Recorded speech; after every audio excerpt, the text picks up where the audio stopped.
ஹாய்ங்க, இன்றைக்கி mushroom pepper masala எப்படி செய்கிறதுன்னு பார்த்துடலாமா? நான்வெஜ் டேஸ்ட்டுக்கு ஈக்குவலான டேஸ்ட் இந்த ரெசிபியில் இருக்குங்க. இட்லி, தோசை, சப்பாத்தி எல்லாத்துக்குமே செம்ம அல்டிமேட் காம்போவாக இருக்கும். ஸோ எப்படி செய்கிறதுன்னு பார்த்துடலாமா? அதுக்கு தேவையான பொருட்கள், நான் இன்றைக்கி 200 கிராம் மஷ்ரூம் எடுத்துக்கிறேங்க. 2 பெரிய சைஸ் வெங்காயம் சாப் பண்ணி எடுத்துக்கிறேன். ஒரு தக்காளியை கட் பண்ணி எடுத்துக்கலாங்க. ஒரு ஆஃப் கேப்சிகம் நான் சேர்த்துக்கிறேங்க. உங்களுக்கு வேணும்னா மிளகாய் கூட சேர்த்துக்கலாம். இஞ்சி பூண்டு விழுது அரைச்சி எடுத்துக்கலாங்க. பெப்பரையும் சீரகத்தையும் சேர்த்து மிக்சியில் அரைச்சி எடுத்துருக்கேங்க. ஒரு 1.5 ஸ்பூன் கரம் மசாலா எடுத்துக்கலாங்க. 2 ஸ்பூன் மல்லித்தூள் எடுத்துக்கலாம். 2 ஸ்பூன் மிளகாய் பொடி எடுத்துக்கலாங்க. 1 ஸ்பூன் கருவேப்பிலை பொடி எடுத்துக்கலாம். இந்த மசாலாவுக்கு தேவையான சால்ட் எடுத்துக்கலாங்க.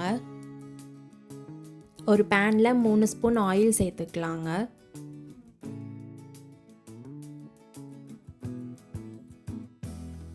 ஆயில் நல்லா சூடாகவும் நறுக்கி வச்சுருக்க வெங்காயத்தை சேர்த்துக்கலாங்க. வெங்காயம் சேர்த்ததுக்கப்புறம் அது வதங்கிறதுக்கு ஒரு சிட்டிகை உப்பு சேர்த்து நல்லா வதக்கி விட்டுக்கலாங்க.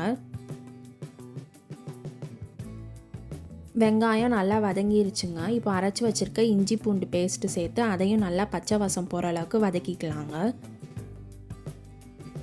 நறுக்கி வச்சுருக்க தக்காளியும் சேர்த்து வதக்கிக்கலாங்க. கேப்சிகம் சேர்த்துக்கலாங்க.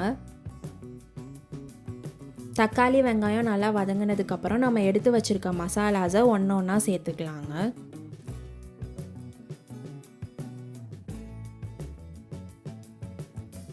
மசாலாஸ் எல்லாம் சேர்த்ததுக்கப்புறம் நல்லா மிக்ஸ் பண்ணி விட்டுக்கலாங்க. அதுக்கப்புறம் ஒரு 1/4 டம்ளர் தண்ணி சேர்த்துக்கலாம். சேர்த்து அந்த மசாலாவை நல்லா பச்சை வாசம் போகிற அளவுக்கு நம்ம மிக்ஸ் பண்ணி விட்டுக்கலாங்க.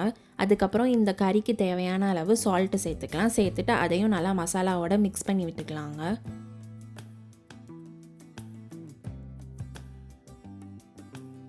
க்ளீன் பண்ணி வச்சுருக்க மஷ்ரூமை சேர்த்துக்கலாங்க. நான் மஷ்ரூமை கட் பண்ணாமல் அப்படியே ஃபுல்லாகவே சேர்த்துக்கிறேன். அதோட ஃப்ளேவர் இந்த பெப்பர் மசாலாவுக்கு இன்னும் நல்லா இருக்குங்க.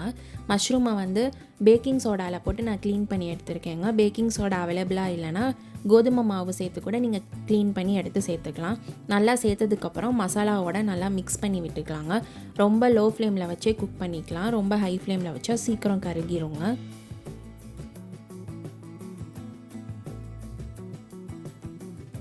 மஷ்ரூமில் தண்ணி கண்டென்ட் அதிகமாக இருக்குங்க. ஸோ அதே தண்ணி ரிலீஸ் பண்ண ஆரம்பிக்கும். அதிலே நம்ம மஷ்ரூமை வேக வச்சு எடுத்துக்கலாம்.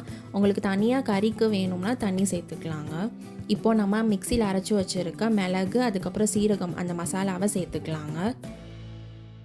மஷ்ரூமே நல்லா தண்ணி விட ஆரம்பிச்சிருச்சுங்க. பார்த்தாலே தெரியும். அதுலேயே நான் நல்லா குக் பண்ணி எடுத்துட்டேங்க.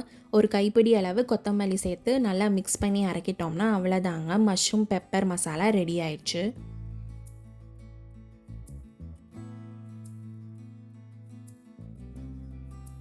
இந்த மந்த் நான்வெஜ் சாப்பிடாமல் இருக்கிறவங்களுக்கு கூட நான்வெஜ் டேஸ்ட்டில் இருக்க இந்த மஷ்ரூம் கிரேவியை செஞ்சு கொடுத்தீங்கன்னா அசந்து போயிடுவாங்கங்க. நான் இன்றைக்கி இந்த மஷ்ரூம் கிரேவியை சப்பாத்தியோட டேஸ்ட் பண்ணி பார்த்தேன். சொல்லவே வேணாம், செம்ம காம்போவாக இருந்துச்சு. இந்த ரெசிபி உங்களுக்கு பிடிச்சிருந்துச்சுன்னா சோறு ரெடியா யூடியூப் சேனலை லைக், ஷேர், சப்ஸ்கிரைப் பண்ணி பெல் பட்டனை கிளிக் பண்ணிக்கோங்க. உங்கள் ஃப்ரெண்ட்ஸ் அண்ட் ஃபேமிலிக்கும் ஷேர் பண்ணுங்கள். தேங்க்ஸ் ஃபார் வாட்சிங்.